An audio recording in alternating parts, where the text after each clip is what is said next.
فیصل آباد کے گاؤں 249 ریبے کے گرلز پرائمری اسکول کی، جو کہ محکمہ تعلیم کی نااہلی کی بدولت بھوت بنگلے کا منظر پیش کرنے لگا۔ مزید تفصیلات جانتے ہیں علی حسن صابری سے۔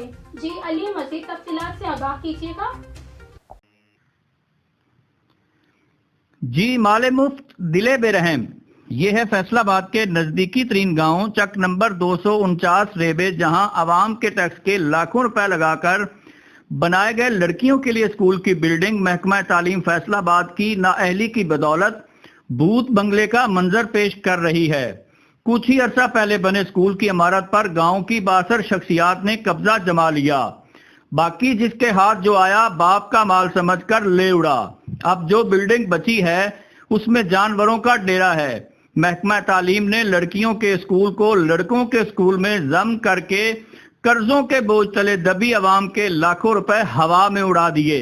بچیوں کے والدین اپنی بچیوں کو دور دراز علاقوں میں تعلیم کے زیور سے آراستہ کرنے پر مجبور ہیں۔ یہاں پر یہ بات بتانا بھی ضروری ہے کہ دیہاتوں میں لڑکوں اور لڑکیوں کے ایک ساتھ تعلیم حاصل کرنے کو اچھا نہیں جانا جاتا، اور ساتھ ہی آج کل کے حالات کے پیش نظر کئی بچیوں کے والدین نے تو بچیوں کو اسکول جانے سے بھی منع کر رکھا ہے۔ یہ ہے آج کل تعلیمی پالیسی حکومت اور انتظامیہ کی۔ جی